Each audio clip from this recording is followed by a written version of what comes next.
1장 7장 1절에서 8절.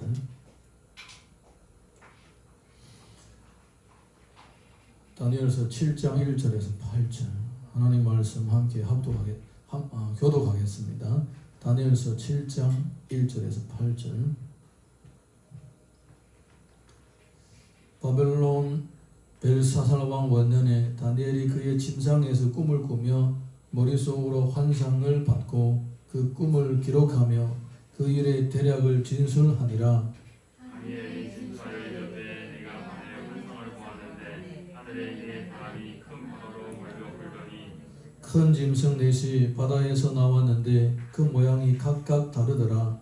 첫째는 사자와 같은데 독수리의 날개가 있더니 내가 보는 중에 그 날개가 뽑혔고 또 땅에서 들려서 사람처럼 두 발로 서게 함을 받았으며 또 사람의 마음을 받았더라. 또 보니 다른 짐승 곧 둘째는 곰과 같은데 그것이 몸 한쪽을 들었고 그 입의 이 사이에는 새 갈빗대가 몰렸는데 그것에게 말하는 자들이 있어 이르기를 일어나서 많은 고기를 먹으라 하였더라. 그 위에 내가 또 본즉 다른 짐승 곧 표범과 같은 것이 있는데 그 등에는 새의 날개의 넷이 있고 그 짐승에게 또 어린 넷이 있으며 권세를 받았더라. 내가 밤 환상 가운데 그 다음에 본 넷째 짐승은 무섭고 놀라우며 또 매우 강하며 또 쇠로 된 큰 이가 있어서 먹고 부서뜨리고 그 나머지를 발로 밟았으며 이 짐승은 전에 모든 짐승과 다르고 또 열 뿔이 있더라. 내가 그 뿔을 유심히 보는 중에 다른 작은 뿔이 그 사이에서 나더니 첫 번째 뿔 중에 셋이 그 앞에서 뿌리까지 뽑혔으며 이 작은 뿔에는 사람의 눈 같은 눈들이 있고 또 입이 있어 큰 말을 하더라. 아멘. 아버지 하나님, 주께서 우리의 찬양을 받아주시고 우리 기도를 연락하시며 우리의 헌신을 받아주심을 감사합니다. 이 시간도 귀를 기울여 주의 말씀을 받으며 또 약속된 주님의 은혜와 축복이 무엇인지 깨닫기를 원합니다. 주께서 우리 각 사람에게 성령의 감화 감동으로 말씀하옵소서. 전하는 자나 듣는 자 다 한 성령으로 충만하게 하옵소서. 말씀을 방해하는 모든 환경의 요소들과 우리 가운데 숨겨져 있는 불순종의 영들을 제거하여 주옵소서. 영광을 주님께 돌리며 예수님의 이름으로 기도드립니다. 아멘. 우리 옆에 계신 분들하고 서로 인사하겠습니다. 우리는 행복한 예배자입니다. 우리는 행복한 예배자입니다. 저 주방문을 좀 닫아주세요. 뒤에 계신 분 주방문을 좀 닫아주세요.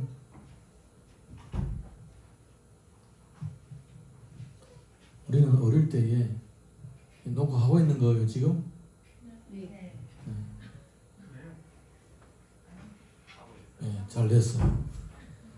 우리는 어릴 때 누가 문을 닫고 문을 왔다 갔다 문을 안 닫고 다니면 너 꼬리가 집혔나? 그렇게 누가 얘기했어요. 여러분 다닐 때에 예배 드릴 때에는 예배 환경 가운데 있는 우리 분들은 꼭 닫고 다니십시오. 꼬리를 끼우고 다니지 말고. 하루에 메뚜기가 아침부터 하루살이하고 같이 놀았습니다. 저녁이 되자 메뚜기가 하루살이 보고 하루살이야 안녕 내일도 보자 그랬습니다. 그랬더니 하루살이가 응? 내일이 뭔데? 하루살이는 하루밖에 못 사니까 오늘 아침에 태어났다가 오늘 저녁이면 죽으니까 내일이라는 것을 모릅니다. 그래서 내일 보자라는 말을 이해 못하는 것입니다. 이튿날에 이 메뚜기가 개구리하고 같이 놀았습니다. 하루살이는 없어지고 외롭고 그러니까 개구리하고 같이 놀았습니다. 근데 가을이 돼가지고 날씨도 춥고 그래가지고 많이 힘들었어요 사실. 그래서 이제 저녁이 되면서 개구리가 메뚜기 보고 메뚜가 나 이제 겨울잠 자러 가야 돼 내년에 보자 이랬습니다. 그랬더니 메뚜기가 응? 내년에 뭐지? 그러는 거예요. 메뚜기는 태어났다가 그 해에 죽습니다. 가을 바람에 다 죽습니다. 너무 추워서. 근데 이제 개구리는 추우면 겨울잠 잘라 어디에 숨어 들어가 버리고 이러면 또 일어납니다. 그래서 메뚜기는 내년이 뭔지 모릅니다. 1년만 살기 때문에. 여러분, 세상에는 별똥별처럼 반짝이고 한순간에 보였다가 사라지는 것들이 있고, 촛불처럼 온 밤을 빛내고 불태우다가 아침이면 꺼져가는 그런 것들이 있고, 또 해와 달처럼 영원히 있을 것만 같아 보이는 것들도 있습니다. 그리고 진짜 영원히 존재하고 있는 것이 있습니다. 오늘 성경에는 바로 어떤 것은 별똥별처럼 사라지고, 그리고 한동안 있다가 또 영원히 있는 것처럼 보이지만은 결코 영원하지 못하는 것들은 무엇이며, 진짜 영원한 것들은 무엇인지 성경에서 우리들에게 보여주고 있습니다. 예. 자, 우리 오늘 본문의 말씀 7장 1절에서 2절 상반절까지 같이 읽어보겠습니다. 시작. 바벨론 벨사사 왕 원년에 다니엘이 그의 침상에서 꿈을 꾸며 머릿속으로 환상을 받고 그 꿈을 기록하며 그 일의 대략을 진술하니라. 다니엘이 진술하여 이르되 내가 밤에 환상을 보았는데. 하나님은 자신이 무엇을 하실 때에 반드시 전달자를 통하여 자신이 하고자 하시는 그 뜻을 미리 보여주십니다. 그리고 어떻게 할지 알려주시고 대비를 하라고 그렇게 하십니다. 그래서 하나님께서는 자기 종들에게 말씀을 하실 때에 항상 그들의 상황과 그들의 환경에 알맞는, 그들이 기억하고 간직하고 그대로 따라갈 수 있도록 여러 가지 다양한 방법으로 하나님의 계획과 하나님의 뜻과 창조의 원리와 섭리 같은 것들을 보여주고 계셨습니다. 우리가 창세기 15장의 기록을 보면 그런 내용들이 있습니다. 여호와께서 말씀이 환상 중에 아브라함에게 임했다라고 합니다. 환상 중에. 그러니까 하나님께서 자신의 뜻을 전달할 때에 직접 귀에다 대고 말씀하실 때도 있었고, 그리고 이적과 기사를 통하여 보여줄 때도 있었습니다. 때로는 환상을 통하여, 환상이라는 것은 어떤 그림을 보여줬다라는 것입니다. 예, 직접 눈에 보이는 이런 사물들이 아니고 뭔가 그림을 봤다라는 거예요. 옛날하고 지금은 다릅니다. 지금은 그림을 보여줄 수 있는 다양한 방법이 있습니다. 이렇게 PPT를 통하여 TV를 통해서 보여줄 수도 있고, 그리고 또 빔을 통해서 보여줄 수도 있고, 뭐 여러 가지 보여줄 수 있는 것들이 있습니다. 요즘에 3D로도 보여줍니다. 진짜처럼 보여줍니다. 근데 옛날에는 아무런 그렇게 사람으로서는 사람에게 뭔가를 보여줄 수 있는 것, 뭘로 이렇게 그리는 방법밖에 없었습니다. 그 당시에 있어서 환상으로 사람에게 뭔가를 보여주는 것은 하나님밖에 사용할 수밖에 없는 그런 방법이었습니다. 그러니까 이런 환상을 볼 때는 사람들은 이것은 하나님께서 나에게 특별한 것을 보여주고 계시는구나 라는 것을 알게 되는 거예요. 할렐루야. 예. 다니엘이 처음에는 기도하고 뭔가 감동을 받고 뭔가를 받습니다. 나중에는 기도하지 않아도 하나님께서 직접 그에게 먼저 보여주셨습니다. 느부갓네살의 꿈 같은 경우는 간절히 하나님께 기도하니까 꿈이 뭔지 보게 되었습니다. 환상을 보게 된 것입니다. 그런데 오늘 본문 같은 경우에는 하나님께서 먼저 찾아가셔서 장차 될 일을 그에게 보여주시는 것입니다. 사랑하는 성도 여러분, 우리는 하나님은요, 보고자 하는 자에게 보여주시고 알고자 하는 자에게 알려주십니다. 예. 왜? 하나님은 결코 혼자서 일하지 않으시고 택하신 종들을 통하여서 일하시기 때문입니다. 하나님은 우리는 거룩한 나라요, 왕같은 제사장이라고 하셨습니다. 우리 성도들이 목사이든 전도사이든 장로든 집사든 권사든 상관이 없습니다. 누구든지 하나님의 나라를 보고자 하면 하나님께서 보여주십니다. 하나님의 뜻을 알고자 하면 하나님께서 알려주십니다. 믿습니까? 내 개인에 관한 것이든지 가문에 관한 것이든지 교회에 관한 것이든지 아니면 사회에 관한 것이든지 보고자 하면 보여주시고 알고자 하면 알려주시는 거예요. 할렐루야. 예, 이거는 신비주의가 아니라 신비인 거예요. 신비. 하나님의 신비입니다. 하나님께서 말씀을 통하여 세상에 돌아가는 모습을 통하여 성령의 깨달음과 감동을 주시는 것입니다. 하나님은 시대마다 하나님의 방법을 통하여 그런 것들을 우리들에게 보여주십니다. 다니엘에게는 환상을 보여줬죠. 우리에게는 뭐가 있습니까? 예, 기록된 말씀이 있습니다. 이 기록된 말씀을 통하여 하나님께서는 자신의 섭리와 뜻과 또 장차 하실 일들을 우리들에게 점점 더 환하게 명백하게 보여주시는 것입니다. 자, 우리 이어서 2절 하반절과 3절까지 읽어봅니다. 시작. 하늘에 낸 바람이 큰 바다로 불더니 큰 짐승 넷이 바다에서 나왔는데 그 모양이 각각 다르더라.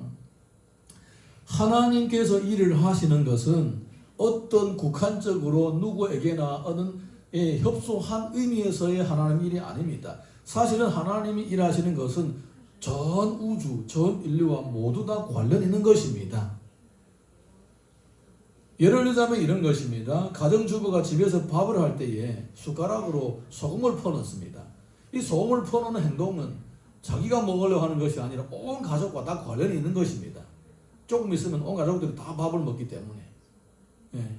주방에 있는 주방장도 마찬가지입니다.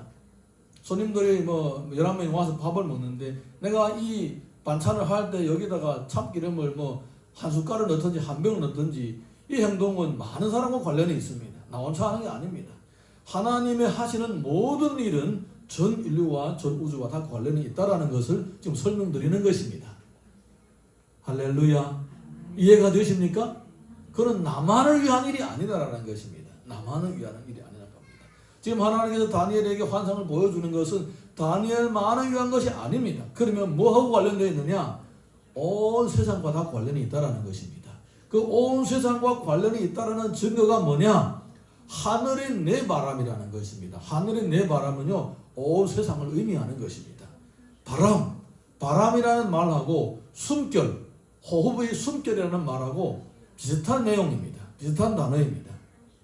우리가 창세기를 보게 되면 이런 기록이 있습니다. 태초에 하나님이 천지를 창조하시니라. 땅이 혼돈하고 공허하며 깊음 위에 있고 하나님의 영은 수면 위에 운행하시느니라. 하나님의 영이 어디에 운행했다고요?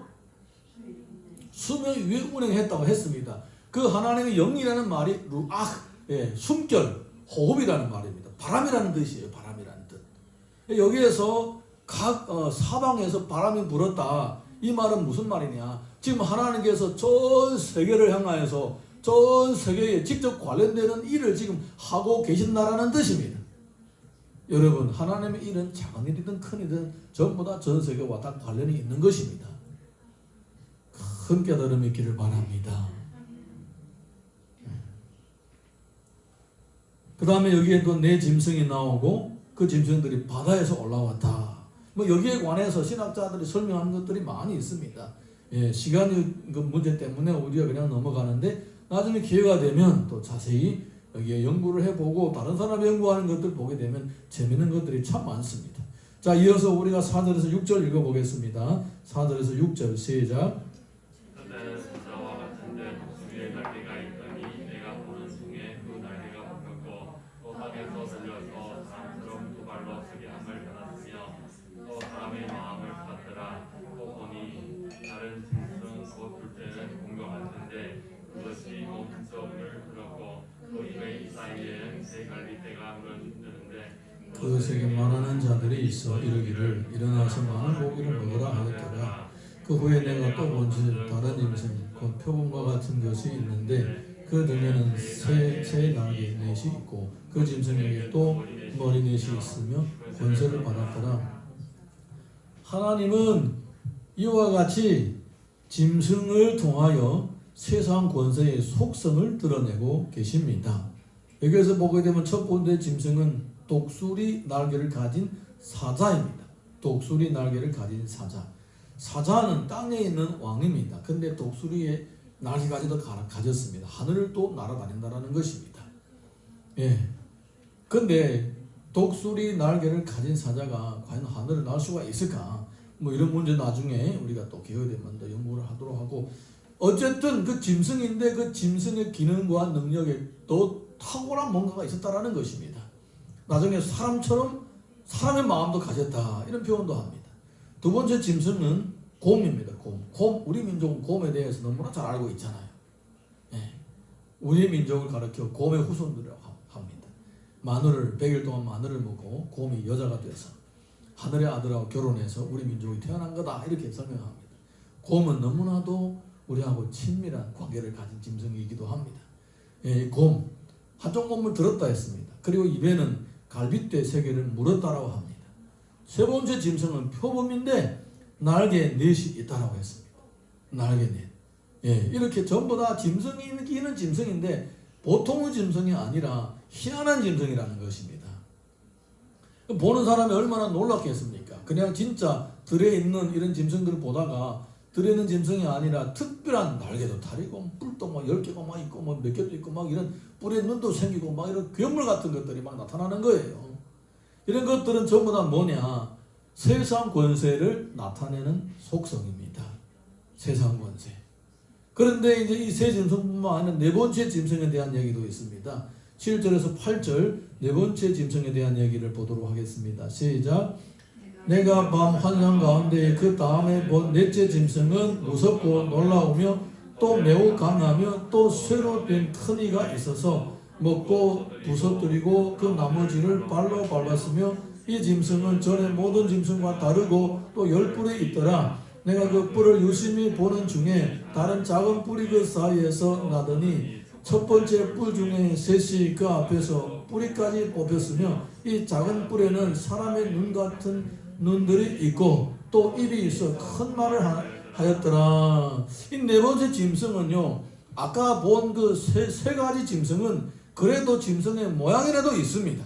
뭐 날개 달린 사자, 뭐 이사의 갈빗뼈를 문 곰, 뭐 네 날개를 가진 표범, 이런 짐승의 형체라도 있습니다. 그런데 네 번째 짐승은요, 형체가 어떤지 파악하기가 힘듭니다. 그냥 뭐가 있느냐, 입이 있는데 입만 보이는데 그 입 안에 있는 이빨들이 전부 다 쇠로 되어 있는 큰 이빨들입니다.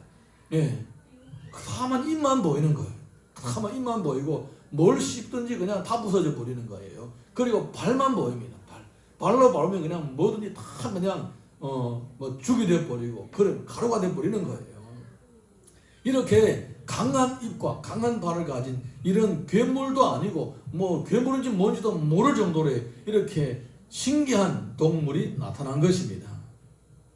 이렇게 다니엘은 4개의 신기한 짐승을 보게 되었습니다. 근데 이 짐승들은요, 전부 다 뭘 가리키고 있느냐? 권세의 속성을 보여주는 것입니다. 시대마다 강대국들이 나타났습니다. 예, 많은 신학자들은 이것을 가리켜 첫 번째 사자는 바벨론을 가리킨다. 두 번째 곰은 메데바사를 가리킨다.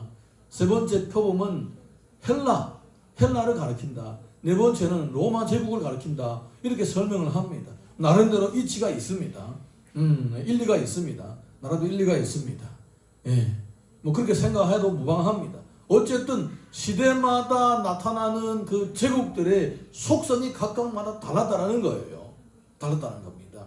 그런데 우리가 성경의 기록을 보게 되면 앞에 있는 그 사자나 곰이나 표범은 한 대다 묶어가지고 얘기를 하는데 마지막의 짐승은 별도로 많은 설명을 하고 많은 해석을 합니다.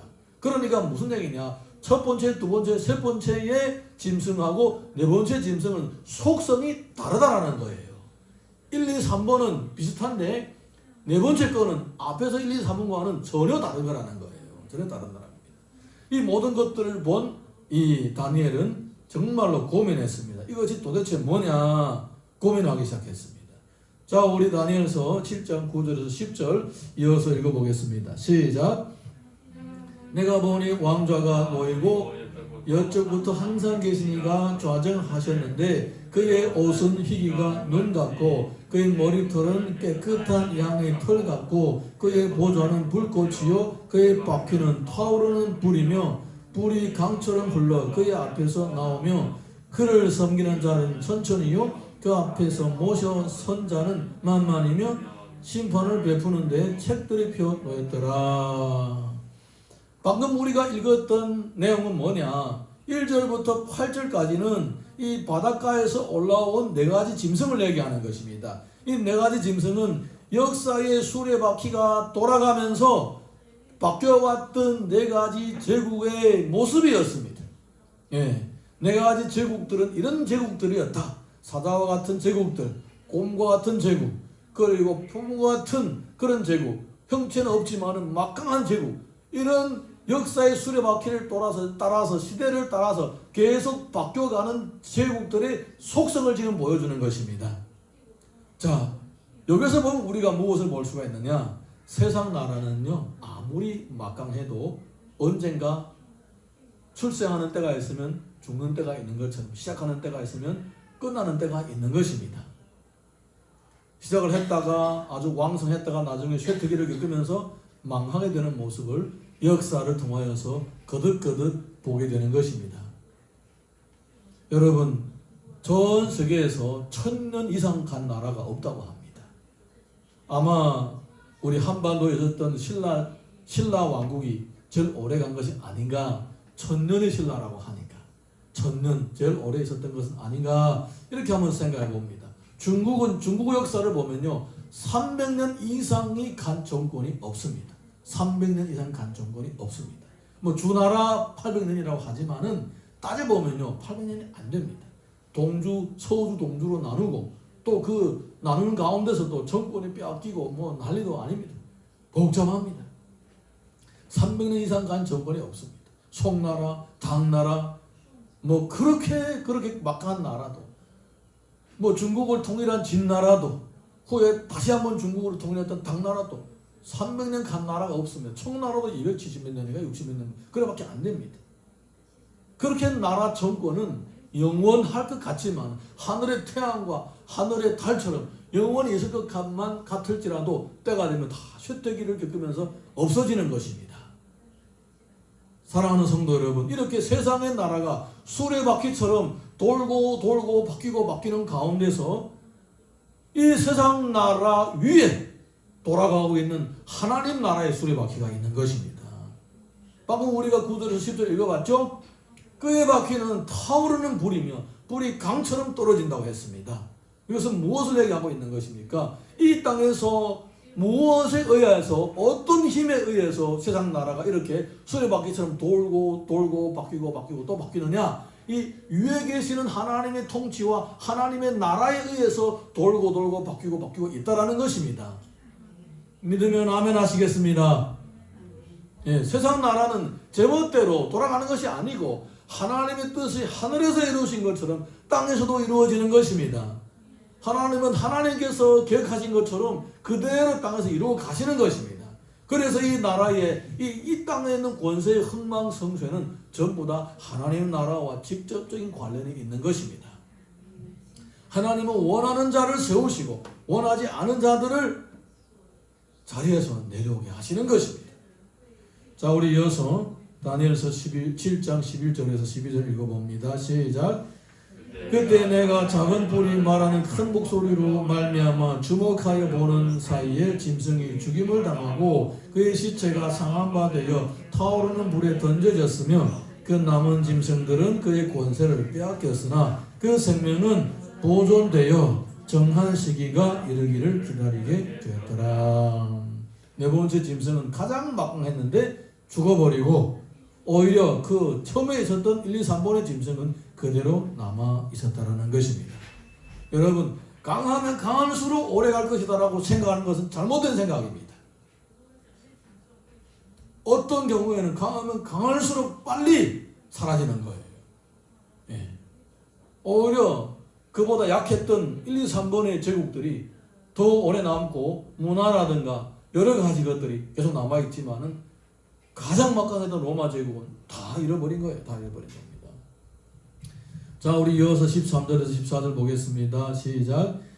내가 또 환상 중에 보니 인자 같은 이가 하늘 구름을 타고 와서 옛적부터 항상 계신 이에게 나아가 그 앞에서 인도되매 그에게 권세와 영광과 나라를 주고 모든 백성과 나라들과 다른 언어를 말하는 모든 자들이 그를 섬기게 하였으며 그의 권세는 소멸되지 아니하는 영원한 권세요 그의 나라는 멸망하지 아니할 것이라. 여러분, 세상 나라는 때가 되면 쇠퇴기를 겪으면서 망하게 되지만은 하나님의 나라는 영원합니다. 한번 따라하겠습니다. 하나님의 나라는 영원하고 영원하고 영원하다. 제가 한국에 처음 왔을 때 사람들이 전화번호를 보고 약간 좀 의문이 갔습니다. 저분들이 무슨 걸 근거로 전화번호를 만드는가? 저는 한국에 와서 전화번호를 만들고 지금까지 안 바꿨습니다. 우리 집 사람도 그렇습니다. 10몇 년 돼도 안 바꿨습니다. 계속 그 번호입니다. 중국 갔다 온 다음에도 안 바꿨습니다. 바꿀 필요 없습니다. 예. 혹시 나를 찾는 사람이 오래 지나면 못 찾을까 봐 그냥 번호를 그대로 두는 거예요. 뒤에 그거는 생일입니다. 생일. 0416 누구 생일이냐 물어보지 마세요. 0416 생일입니다. 근데 이제 이분들을 보게 되면 뭐 2891 뭐 0101 뭐 이런 것들이 있는 거예요. 뭐 0101면 1월 1일인가 이해가 되는데 뭐 2891 이거는 잘 모르겠는 거예요. 28월 없잖아요. 뭐 1월 1일은 있는데 그래서 물어봤습니다. 이게 뭔가 2891은 8291이죠. 8291 빨리 구원이라는 말입니다. 빨리 구원 8291 빨리 구원이라는 말이 돼요. 그럼 그러면 0101은 뭐냐? 영원이라는 겁니다. 영원. 야, 이렇게도 해석을 하는구나. 영원. 0101 영원이라는 말이 돼요. 그리고 뭐 0191 무슨 뜻이냐? 영원 구원이라는 말이 돼요. 영원 구원. 그럼 여러분 나중에 전화번호를 새로 딸 때 한번 참고하십시오. 저는 이미 따놨으니까 기회가 없지만 나중에 바꾸면 바꿀까 이렇게 한번 생각을 해봅니다. 사랑하는 성도 여러분, 이 땅에는 어떤 것도 영원한 것이 없다라고 했습니다. 영원한 것은 하나님의 나라요, 하나님의 권세요, 하나님의 통치입니다. 그러므로 이 땅에 있는 것들은 하나님의 나라를 닮으면 닮을수록 오래가게 되고 하나님의 나라를 닮지 않는 것들은 아무리 막강해도 한순간에 무너지게 되어 있습니다. 이 비결을 꼭 깨달으시기 바랍니다. 여러분, 청기누설이라는 말이 있죠. 청기누설이라는 말이 무엇입니까? 바로 하나님의 나라와 계획과 뜻을 알고 그것을 닮아가는 것을 청기누설이라고 하는 거예요. 그것을 따라하게 되면 오래가기 때문입니다. 개인도 그렇고 가족도 그렇고 나라도 그렇습니다. 하나님의 나라를 많이 닮은 것들이 오래가게 되어 있는 거예요. 왜냐하면 하나님의 속성 중에 하나가 바로 영원이시기 때문입니다. 여러분, 올해 이 땅에서 건강하게 장수하기를 원하십니까? 하나님의 나라를 많이 닮으셔야 됩니다. 한 사람만 하면 건강 장수하십시오. 여러분, 가문이 오래되고 잘 되기를 원하십니까? 하나님의 나라를 닮은 가문을 만들어 가야 되는 거예요. 교회도 마찬가지입니다.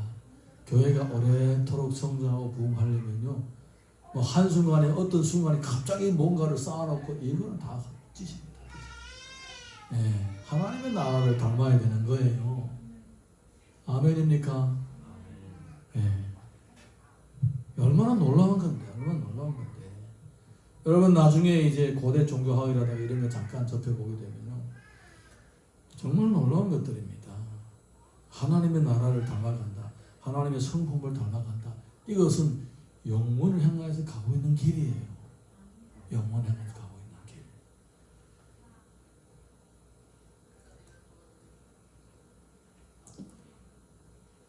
요즘에 미국이 대통령 선거한다고 그러더라고요. 그러더라고요. 11월 며칠인가 한다고 그러더라고요. 미국 대통령은 전 세계에 영향력을 미칠 수 있는 사람입니다. 왜냐하면 미국의 군사력이 온 세계에 있는 모든 군사력을 다 합쳐도 미국의 군사력보다도 약합니다. 그 정도로 막강한 군사력을 가지고 있습니다. 미국의 경제도 마찬가지입니다. 예. 미국 경제도 어떤 나라도 미국하고 건질 수 없을 정도로 중국의 GDP가 미국의 60% 따라왔다라고 하지만은 모든 기술이 다 그 사람들한테 있는 거예요. 미국에서 GPS를 닫아놓으면 중국의 많은 자동차들이 갈 길을 잃게 됩니다. 우리가 북두가 있는데 베이도가 있는데 아직까지는 베이도를 보호하지 못했습니다. 미국이 윈도우스를 닫아버리면 중국에 있는 80~90% 컴퓨터는 다 쓰지 못하고 무용지물로 돼버립니다. 다 거기 있는 거예요. 그 사람들 다 잡고 있는 거예요. GDP는 이거는 뭘 설명을 못합니다. 강함을 나타내지 못합니다. 핵심 기술이 다 거기에 다 그렇습니다. 그래서 미국 대통령이 누가 되느냐는 세계 정세, 세계 경제 다 직접 관련이 있습니다. 그래서 지금 난리하고 있죠. 누가 될 것 같으냐? 누가 될 것 같으냐?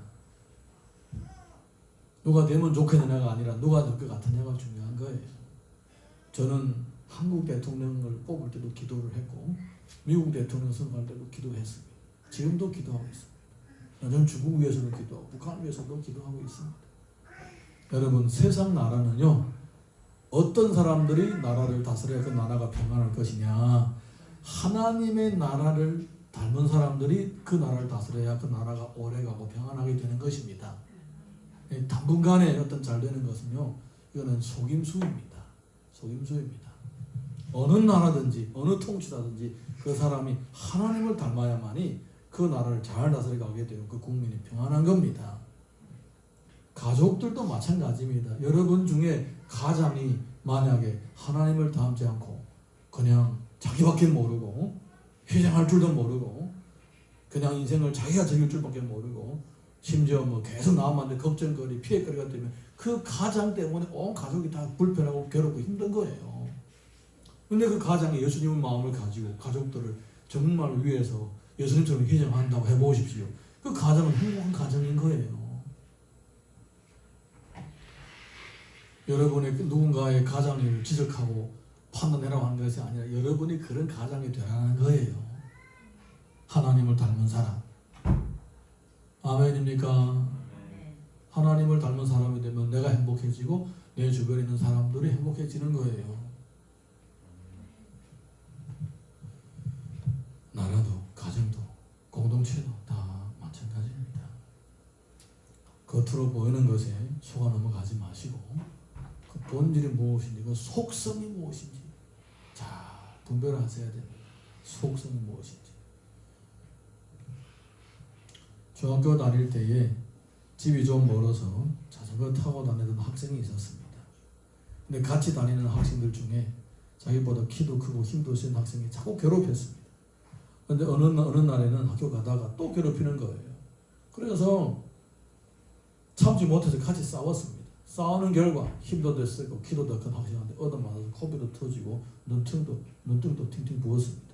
그래가지고 학교 갔는데 선생님 보고 왜 이러냐 그래서 싸워가지고 맞았다고.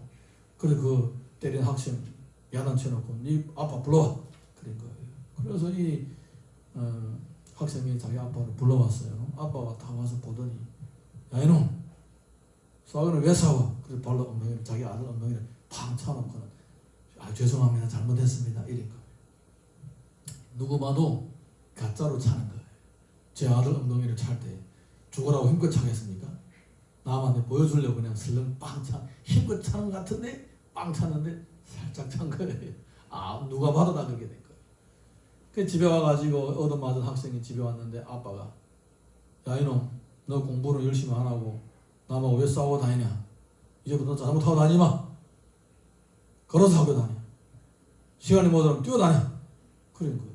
그 학생이 울면서 개다시 먹기죠. 얻어맞아가지고 집에 왔는데 위로조차도 안 해주고 자전거까지 빼앗아버리고 그냥 뛰어다니는지 걸어다니는지 자꾸 다니고 그러는 거예요. 그 다음부터는 학생이 그냥 매일마다 아침에는 시간 보면 뭐 시간이 모자라면 뛰어가지고 학교 가고 올 때 또 시간 보고 뛰어오고 이랬습니다. 한 3개월 지났어. 그래서 학생이 3개월 지났는데 그 자기를 때리던 학생이 또 괴롭히고 조롱하고 그러는 거예요. 저놈이 이제 자전거도 못하고 다니고 뛰어다니네. 그걸 또 괴롭히는 거예요. 열받아가지고 싸웠어요. 근데 결과가 반전됐습니다. 3개월 동안 뛰어다녔더니 다리도 튼튼해지고 힘도 오르고 용기도 생겨가지고 몸도 민첩해져가지고 싸웠는데 자기를 때리던 학생을 때려 눕혀버린 거예요. 오히려. 그래서 이제 학교 갔더니 선생님이 얘 맞은 거 보고 야 너 왜 그렇게 됐어? 아 제가 나를 때렸다. 야 이 아빠 불러와. 그래. 그래서 이 학생이 할 수 없이 자기 아빠를 부른 거예요. 그 아빠가 와가지고 보면서 야 이놈 하라는 공부를 안 하고 뭐 하는 거야? 엉덩이를 발로 빵 찬 거예요 이번에. 그 누가 봐도 그거는 가짜로 찬 거예요. 그리고는 이제 죄송합니다 다음엔 그럴 일 없도록 하겠습니다 이렇게 사과를 했습니다. 뭡니까? 전에 그 아이의 아빠처럼 똑같게 해준 거죠. 그러니까 그 학생이 이제 수업 끝나고 집에 가보니까 집에 제일 좋아하는 돼지발쪽 한 가마 삶아놨대요. 그리고 야 이거 많이 먹어 그리고 남하고 싸우지 마. 잘 지내 이랬대요. 여러분 내 아들하고 남의 아들은 다르죠. 이 얘기를 설명하지 않아도 무슨 뜻인지 여러분 다 잘 아실 것입니다. 여러분 하나님의 아들은 하나님을 닮은 사람이에요. 우리가 하나님을 닮아가려고 할 때에 하나님을 닮고자 할 때에 하나님은 그 사람에게 아낌없이 은혜와 축복을 내려주시는 것입니다. 심지어 다른 사람이 볼 때는 지금은 뭐 잘못되게 하는 것처럼 보이지만은 그것은 잘못되게 하는 것이 아니라 더 잘되게 하는 과정인 거예요. 큰 지혜가 있기를 예수님 이름으로 축복합니다. 자, 그 다음에는 이 내용에 대한 설명입니다. 자, 우리 7장 15절에서 16절 읽어보겠습니다. 시작.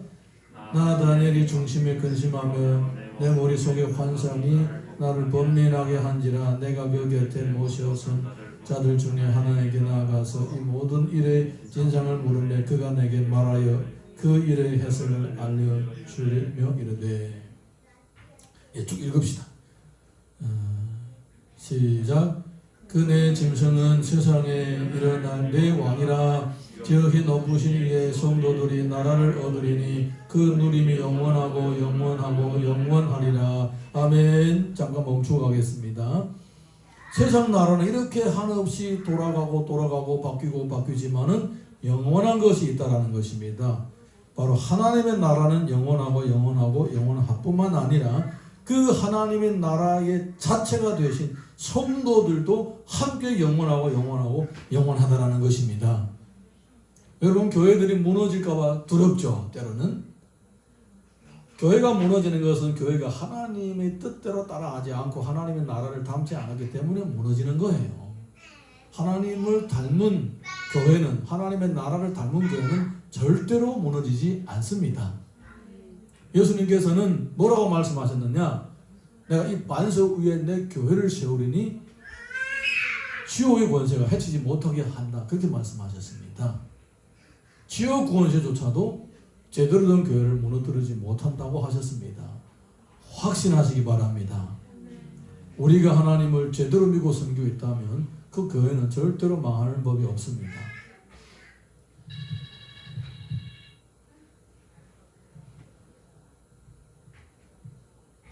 우리가 19절에서 22절까지 쭉 읽어보겠습니다. 시작. 이에 내가 넷째 짐승에 관하여 확실히 알고자 하였으니 그것은 모든 짐승과 달라서 심히 무섭더라.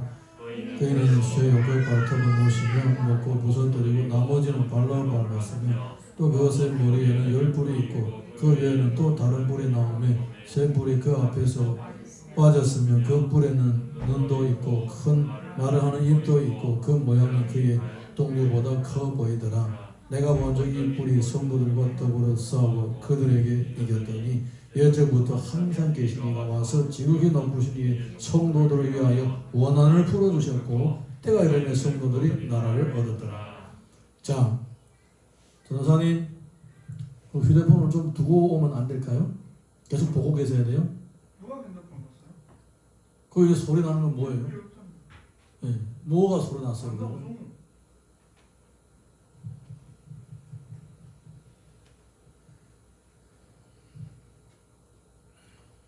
여러분 예배 드릴 때 휴대폰을 꺼놓든지 어디 치워놓든지 그러세요.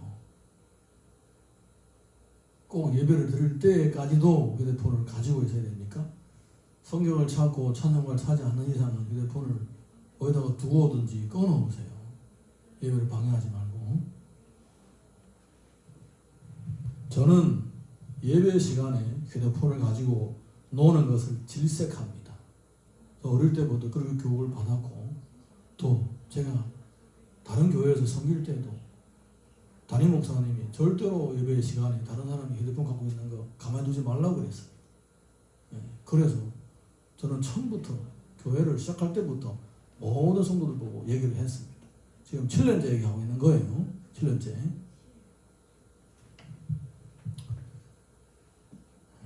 그래서 여러분이 예배하고 상관이 없는 거, 휴대폰뿐만 아니라 예배와 상관이 없는 것은 예배 시간에 하지 마십시오. 좋은 말 할 때 들으십시오. 좋은 말 할 때. 저는 이제 온유한 사람, 겸손한 사람으로 살기를 원합니다. 그래서 지금까지 여러분들에게 싫은 소리를 하지 않고 그냥 설교 시간에 얘기를 하지만은 예배 시간에 방해되는 것을 절대로 하지 마십시오. 여러분의 자신에게도 안 좋고 또 남에게도 안 좋은 거예요. 안 좋은 건 하지 말아야 됩니다.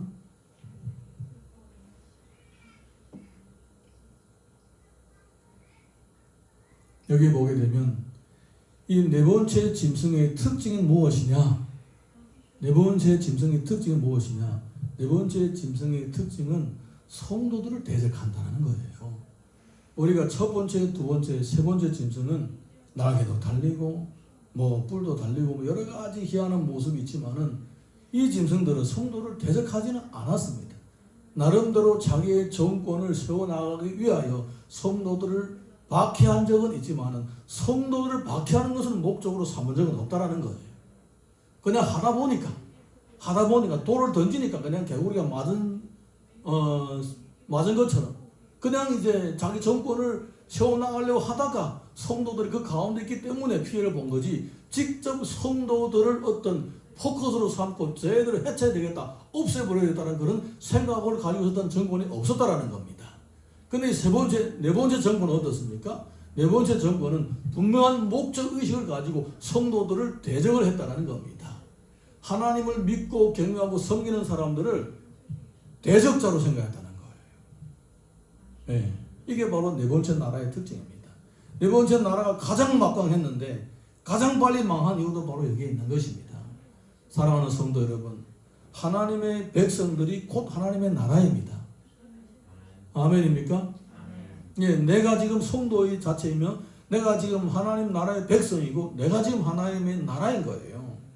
그러니까 내가 지금 주님의 뜻대로 살고자 하고 주님의 영광을 위해 살고자 하는데 누가 나를 대적한다. 그러면 그 사람이 나를 대적하는 것이 아니라 나를 지금 인도하고 계신 하나님을 대적하는 거예요. 그 함정에 누가 빠졌느냐? 바로 이 네 번째 나라, 가장 막강해 보이지만은 여러분, 사람이요 막강할수록 하나의 유혹이 있습니다. 막강할수록 그 권세를 휘두르고 약자들을 해치려 할 수가 있다는 거예요. 막강할수록 그렇습니다. 막강할수록 마음이 높아질 수가 있는 거예요. 위험입니다. 위험한 거예요, 사실은. 그래서 근데 결과는 어떻습니까? 성도들을 괴롭혔지만은 결과는 성도들이 오히려 이겼다라는 것입니다. 할렐루야. 성도들이 오히려 이겼습니다. 이거는 뭘 보여주는 것입니까? 하나님의 나라는 절대로 패배가 없습니다. 우리가 이 땅에서 살아가는 동안에 성도가 승리의 삶을 살고자 할 때는 반드시 하나님의 뜻을 따라야 됩니다. 하나님의 뜻을 따르지 않으면 성도임에도 불구하고 패배의 승자를 맛보게 되는 거예요. 아멘입니까?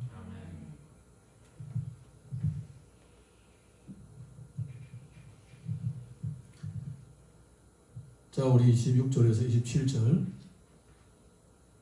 읽어보겠습니다. 시작. 그러나 심판이 시작되면 그는 권세를 빼앗기고 완전히 멸망할 것이요 나라와 권세와 온 천한 나라들이 위세가 지극히 높으신 이에 거룩한 백성에게 붙임받으리니 그의 나라는 영원한 나라라. 모든 권세 있는 자들이 다 그를 섬기며 복종하리라. 예, 결국은 하나님의 나라만이 영원하고 그의 백성들도 영원합니다. 우리가 정말 이 땅에서 잘되고 주의 뜻대로 살고자 한다면 하나님의 뜻이 무엇인지 분별해야 됩니다. 하나님은 알고자 하는 자에게 보여주시고 들려주시고 깨닫게 하시는 것입니다.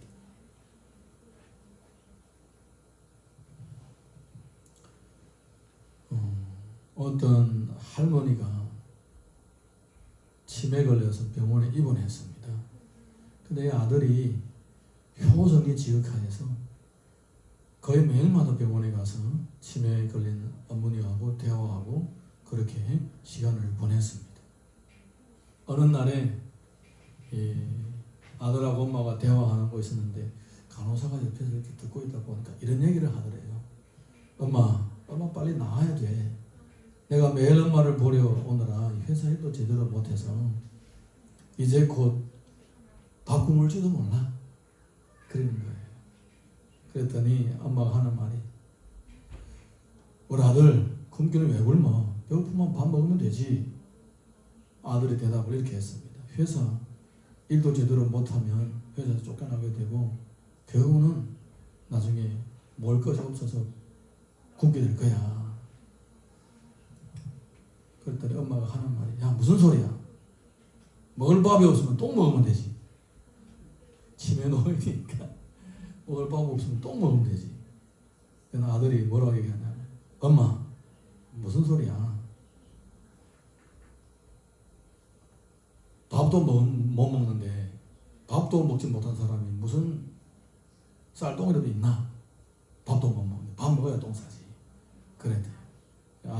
그래서 엄마가 이렇게 대답했대. 아들 괜찮아. 네가 쌀 똥이 없으면 엄마가 싸줄게. 엄마가 똥이 없으면 어디가 얻으라도 줄게. 그러는 거예요. 지금 치매 엄마하고 아들하고 대화를 하는 거예요. 예, 정상적인 사람이 대화를 하면 웃기는 거죠. 예, 치매 엄마와 아들이 대화하는 거예요. 아들이 설령 엄마 살 똥이 없으면 얻으라도 너를 배불리 먹여줄게 이렇게 얘기를 하는 거예요. 아들이 엄마 내 똥도 더러워서 못 먹는데 남의 똥 어떻게 먹어?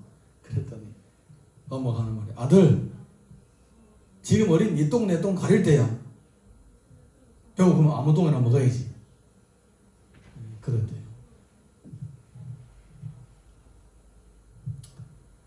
그들의 대화는 도저히 끝까지 들어줄 수 없을 정도로 더럽고 추잡한 내용으로 담겨 있었지만은 근데 우리는 그 말을 들으면서 뭔가 그 말의 내용의 뒤에 담겨 있는 것들을 보게 됩니다. 예. 어리석은 사람은 말 내용에만 집중하지만은 근데 그들의 대화를 통하여서 우리는 말 외에 다른 것을 느끼게 되는 거예요. 다른 것을 느끼게 되는 거예요. 사랑하는 성도 여러분, 이 성경을요 어리석은 자들이 보게 되면 그냥 문자에만 머물러 있는 거예요. 하지만 하나님께서 이 말씀을 통해 우리들에게 전하고자 하시는 메시지가 있습니다. 예.